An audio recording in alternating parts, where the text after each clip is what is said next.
اس خاموش تبلیغ کے نتیجے میں 40 افراد نے اسلام قبول کیا۔ اس طرح اسلام کی بنیاد مضبوط ہو گئی۔ تب اللہ کا حکم آیا، اے کمبل لپیٹ کر لیٹنے والے، اٹھو اور خبردار کرو، اپنے رب کی بڑائی کا اعلان کرو۔ یہ سورہ مدثر کی پہلی 2 آیات کا ترجمہ ہے۔ ان میں نبی صلی اللہ علیہ وسلم کو اس عظیم اور جلیل کام کے لیے اٹھنے اور نیند کی چادر پوشی اور بستر کی گرمی سے نکل کر جہاد، کوشش اور مشقت کے میدان میں آنے کے لیے کہا، چادر پوش، اٹھ اور ڈرا۔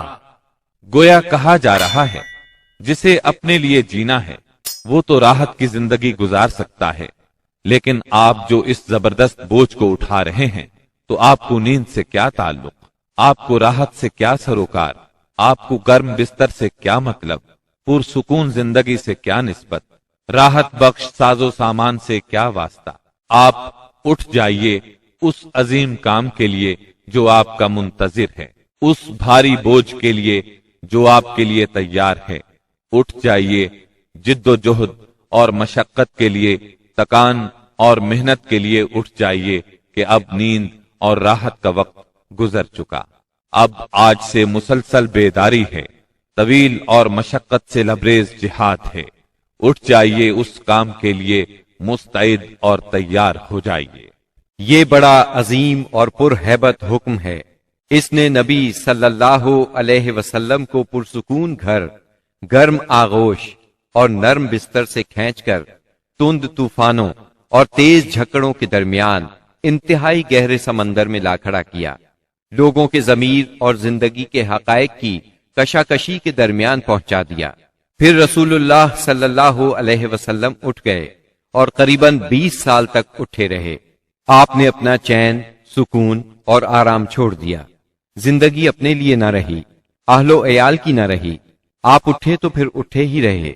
کام اللہ کی طرف دعوت دینا تھا۔ آپ نے یہ کمر توڑ بار گراں اپنے کندھوں پر کسی دباؤ کے بغیر اٹھا لیا۔ یہ بوجھ تھا، اس روئے زمین پر امانت کبریٰ کا بوجھ، ساری انسانیت کا بوجھ، سارے عقیدے کا بوجھ، میدانوں میں جہاد اور دفاع کا بوجھ۔ آپ نے 20 سال سے زیادہ عرصے تک مسلسل اور ہمہ گیر مارکا آرائی میں زندگی بسر کی، اور اس پورے عرصے میں جب سے آپ نے وہ آسمانی ندا، اللہ کی آواز سنی اور یہ بھاری ذمہ داری پائی، آپ کو کوئی ایک حالت کسی دوسری حالت سے غافل نہ کر سکی۔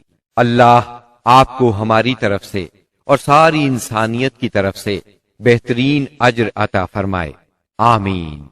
پھر اللہ تعالی نے آپ کو حکم دیا، فاصدع بما تؤمر واعرض عن المشرکین۔ اے نبی، جس بات کا آپ کو حکم دیا گیا ہے اس کا صاف صاف اعلان کر دیجئے اور مشرکین سے رخ پھیر لیجئے۔ پھر مزید حکم ہوا، اور سب سے پہلے اپنے قریبی رشتہ داروں کو کفر اور شرک سے ڈرائیے، اور جو ایمان لے آئے اور آپ کی پیروی کرے اس کے ساتھ نرمی اور شفقت کا معاملہ فرمائیے۔ جب آپ کو عام دعوت دینے کا حکم دیا گیا اور یہ ہدایت نازل ہوئی کہ آپ اپنے قریب ترین عزیزوں کو سب سے پہلے اللہ کے عذاب سے ڈرائیں، تو آپ نے صبح سویرے کوہ صفا پر چڑھ کر بلند آواز سے پکارا، یا صباحا۔ عرب میں یہ صدا وہ شخص لگاتا تھا جو صبح کے جھٹپٹے میں کسی دشمن کو اپنے قبیلے پر حملہ کرنے کے لیے آتے دیکھ لیتا تھا۔ آپ کی یہ آواز سن کر لوگوں نے پوچھا، یہ کون پکار رہا ہے؟ بتایا گیا، یہ محمد کی آواز ہے۔ اس پر قریش کے تمام خاندانوں کے لوگ آپ کی طرف دوڑ پڑے۔ جو خود آ سکتا تھا وہ خود آیا، جو نہیں آ سکتا تھا اس نے اپنی طرف سے کسی کو بھیج دیا۔ جب سب لوگ جمع ہو گئے تو آپ نے قریش کے ایک ایک خاندان کا نام لے لے کر پکارا، اے بنی ہاشم، اے بنی عبد المطلب، اے بنی فہر، اگر میں تمہیں یہ بتاؤں کہ اس پہاڑ کے پیچھے ایک لشکر تم پر حملہ کرنے کے لیے تیار ہے تو کیا تم میری بات کو سچ مانو گے؟ کیونکہ میں ایسی جگہ کھڑا ہوں جہاں سے میں ادھر بھی دیکھ رہا ہوں اور ادھر بھی۔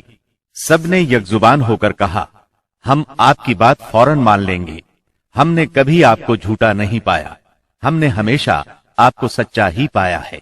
تب آپ نے فرمایا، मैं तुम्हें एक सख्त आजाब से पहले खबरदार करने के लिए भेजा गया हूं। आपका चचा अबू लहब भी उस मजमे में मौजूद था। वो आपका खिताब सुनकर सख्त बरहम हुआ, कहने लगा, सत्यानाश जाए तेरा, क्या इसलिए तूने हमें जमा किया है? एक रिवायत में यह भी है कि उसने पत्थर उठाया ताकि आपको खींच मारे। इस तरह मक्के में एलानिया तबलीग की इब्तिदा हुई। लोग मुसलमान होने लगे। मुसलमान होने वालों में ज्यादातर नौजवान लोग थे।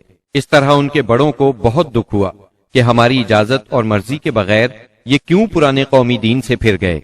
उन लोगों ने अपने नौ उम्र रिश्तेदारों को तरह तरह से अजियतें दी, मारा पीटा, बेड़ियां लगाकर कैद किया, छत के बगैर कमरों में बंद किया, तपती रेत पर नंगे बदन लिटाया, मगर ये तमाम अजियतें बेअसर रहीं। उन लोगों में आजाद मर्द और औरतें भी थीं, लौंडी और गुलाम भी थे। लौंडियों और गुलामों को उनके आकाओं ने शदीद तकलीफ पहुंचाई। इसी तरह मवाली भी थे, यानी गैर कबीलों के अरब, जो अहले मक्का में किसी एक के साथ किसी मुआहदे के जरिए से मवाली बन गए थे। मतलब ये कि उनके हलीफ बन गए थे। उनमें से एक सैयदना अम्मार बिन यासिर रजी अल्लाह अन्हो का खानदान भी था। उनके खानदान को खास तौर पर जुल्म का निशाना बनाया गया। सैयदना यासिर रजी अल्लाह अन्हो पर इतना जुल्म ढाया गया कि वो शहीद हो गए। सैयदा सुमैया रजी अल्लाह अन्हा, जो सैयदना अम्मार की वालिदा थी, उन्हें अबू जहल ने नेजा मारकर शहीद कर दिया। ये इस्लाम में पहली शहीद खातून हैं। जल्द ही कुरान करीम में बुत परस्ती के खिलाफ सख्त आयात नाजिल हुई।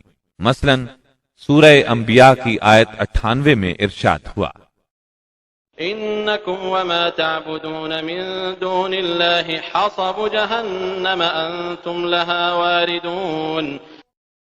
बेशक तुम और वो बुत जिनको तुम अल्लाह के सिवा पूजा करते हो सब दोज़ख का ईंधन होंगे और तुम सब उसमें दाखिल होकर रहोगे। इस पर मुशरिकीन के जुल्म सितम में और शिद्दत आ गई। आपकी जात के खिलाफ और इस्लाम के हल्के में दाखिल होने वालों के खिलाफ तेजी आ गई।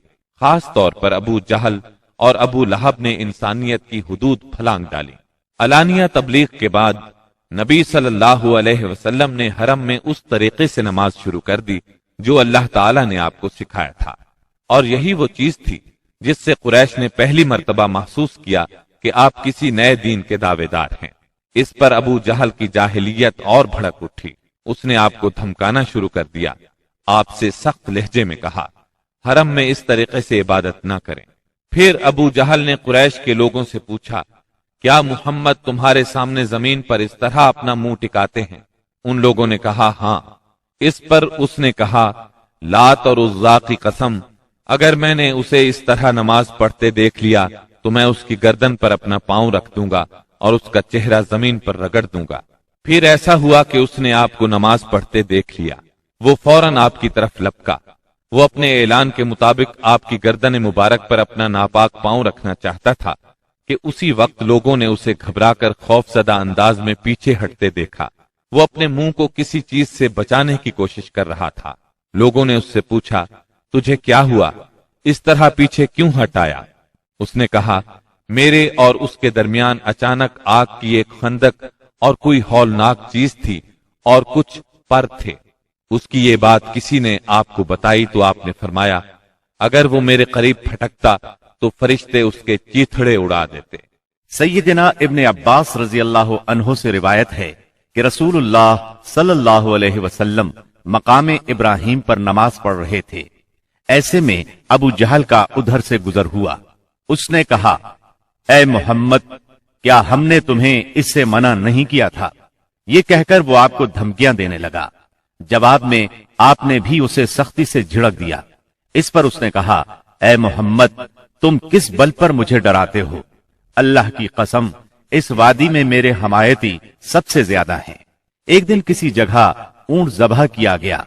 अबू जहल ने उक़बा बिन अबी मुआयद को भेजा कि जाकर ओझड़ी उठा लाए, और जब आप सजदे में जाएं तो उसको आपकी पीठ पर रख दे। उसने ऐसा ही किया। वो इस कदर वजनी थी कि आप सजदे से सर न उठा सके।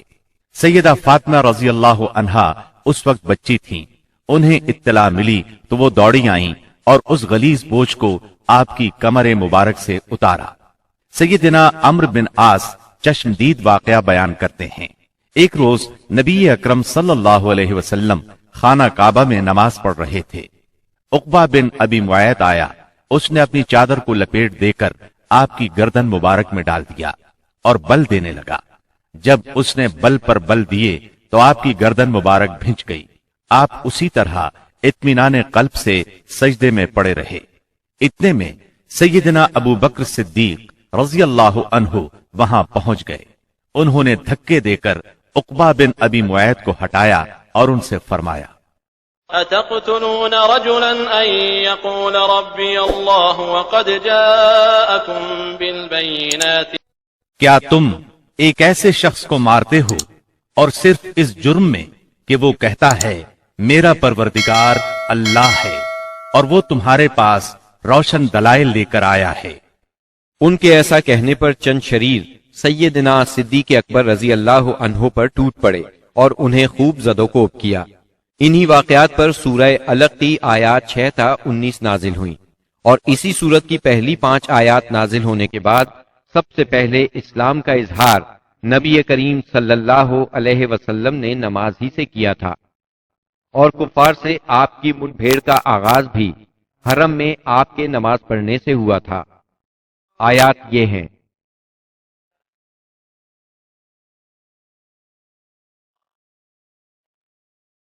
इंसान सरकशी करता है इस बिना पर कि वो अपने आप को बेनियाज देखता है, हालांकि पलटना यकीनन तेरे रब ही की तरफ है।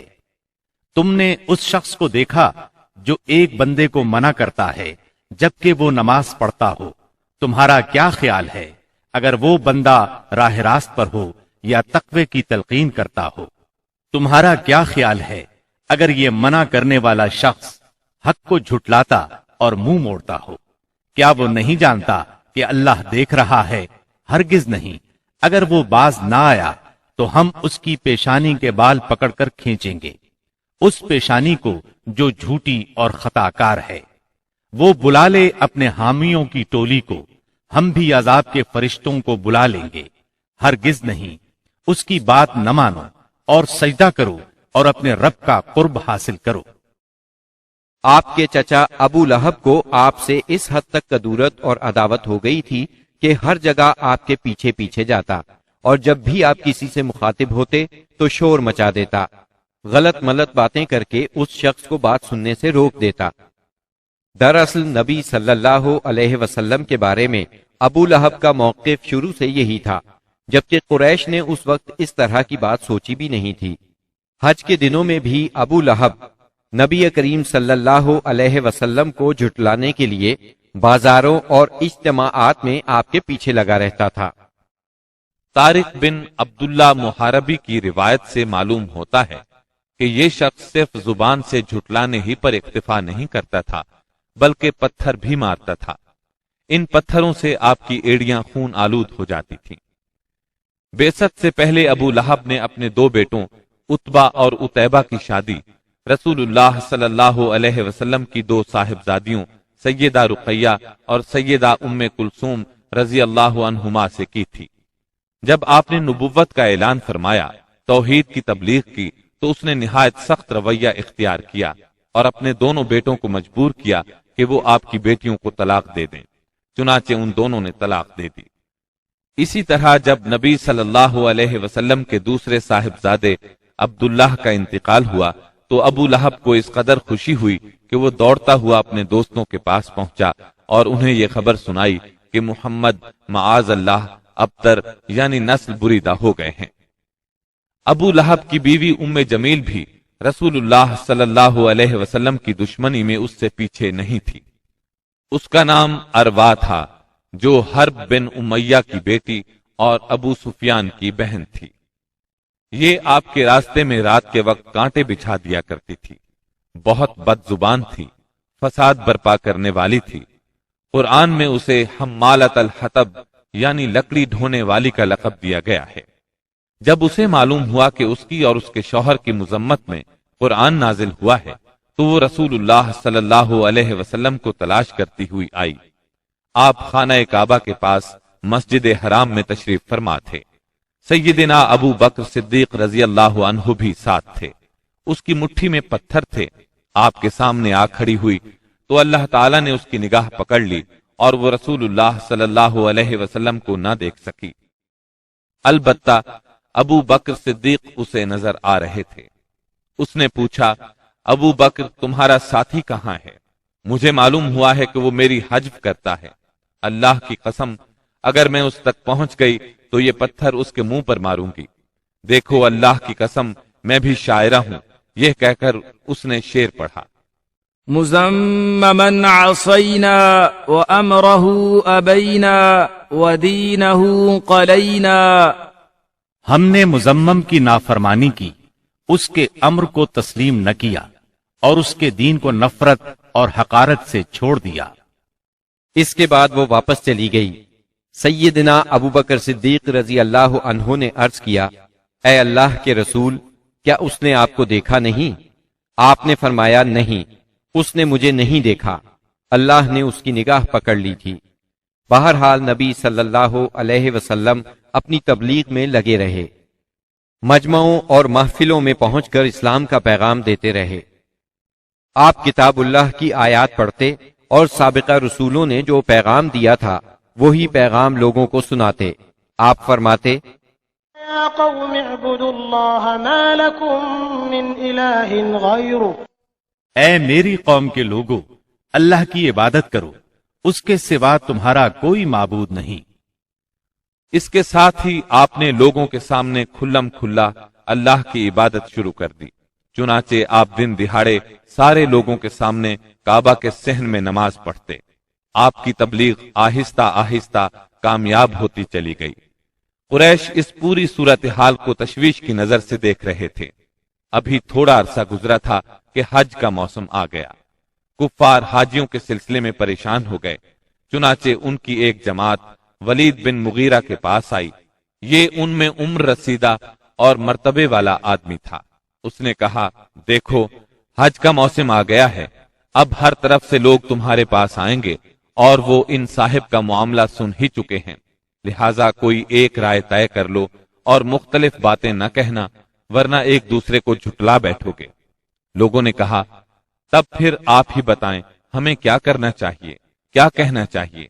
उसने कहा, नहीं, बल्कि तुम कहो, मैं सुनूंगा। लोगों ने कहा, अच्छा, तो हम उनसे कहेंगे ये काहिन है। ये सुनकर वलीद बिन मुगीरा ने जवाब दिया, वो काहिन नहीं है, हमने काहिनों को देखा है, इसमें न उन जैसी गुनगुनाहट है न तुकबंदी। तब उन लोगों ने कहा, हम कहेंगे वो पागल है। वलीद बिन मुगीरा ने जवाब दिया, वो पागल भी नहीं है, हम लोग पागलपन को भी पहचानते हैं, इसमें न पागलों की सी घुटन है, न उल्टी सीधी हरकतें, न बहकी बहकी बातें। लोगों ने कहा, तब फिर हम कहेंगे वो शायर है। वलीद बिन मुगीरा बोला, वो शायर भी नहीं है, हमें शेर व शायरी की तमाम किस्में मालूम हैं, वो शायर नहीं है। वो बोले, अच्छा, तो हम कहेंगे वो जादूगर है। वलीद बिन मुगीरा ने कहा, वो जादूगर भी नहीं है, हमने जादू और जादूगर सब देखे हैं, इसमें उन जैसी झाड़ फूंक है न गिरहबंदी।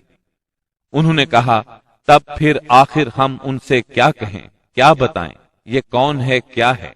उसने जवाब में कहा, अल्लाह की कसम, उसकी बात में मिठास है, ताजगी है, उसकी जड़ पायदार और शाख फलदार है। तुम जो भी कहोगे वाज़ेह हो जाएगा कि तुमने झूठ कहा है।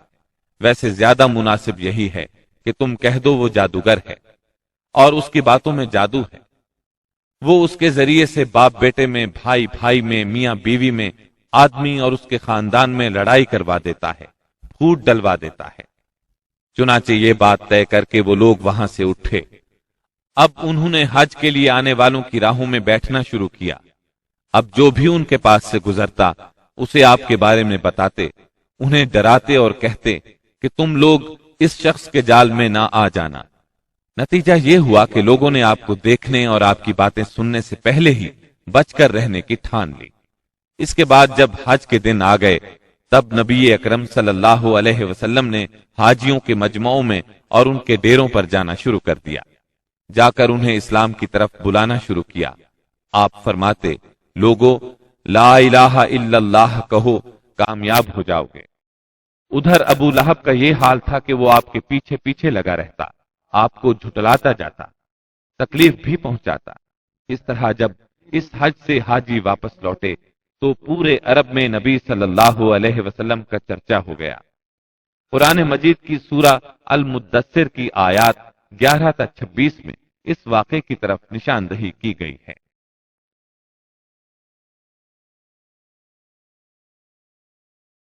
چھوڑ دو مجھے اور اس شخص کو جسے میں نے اکیلا پیدا کیا، بہت سا مال اسے دیا، اس کے ساتھ ساتھ حاضر رہنے والے بیٹے دیے اور اس کے لیے ریاست کی راہ ہموار کی۔ پھر وہ طمع رکھتا ہے کہ میں اسے اور زیادہ دوں گا، ہرگز نہیں، وہ ہماری آیات سے عناد رکھتا ہے، میں تو اسے بہت جلد ایک کٹھن چڑھائی چڑھاؤں گا۔ اس نے سوچا اور کچھ بات بنانے کی کوشش کی تو رب کی مار اس پر۔ اس نے کیسی بات بنانے کی کوشش کی؟ ہاں، رب کی مار اس پر۔ اس نے کیسی بات بنانے کی کوشش کی؟ پھر لوگوں کی طرف دیکھا، پھر پیشانی سکیڑی اور منہ بنایا، پھر پلٹا اور تکبر میں پڑ گیا۔ آخر کار بولا کہ یہ کچھ نہیں ہے مگر ایک جادو جو پہلے سے چلا آ رہا ہے، یہ تو ایک انسانی کلام ہے، بہت جلد میں اسے دوزخ میں پھینک دوں گا۔ اسلام کی اشاعت بڑھ رہی تھی، لیکن اس کے ساتھ ساتھ قریش کا ظلم و ستم بھی شدید سے شدید تر ہوتا جا رہا تھا۔ پھر آپ ایک مخلص صحابی ارقم بن ابی ارقم رضی اللہ عنہ کے گھر میں تبلیغ کا کام کرنے لگے، یعنی وہ گھر آپ کی تبلیغ کا مرکز ٹھہرا۔ مسلمانوں کو اسلامی تحریک کے سب سے پہلے مرکز دار ارقم کا علم تھا، چنانچہ کوئی اجنبی شخص مسلمان ہونے کے لیے آتا تو اہل اسلام اسے بھی دار ارقم پہنچا دیا کرتے تھے۔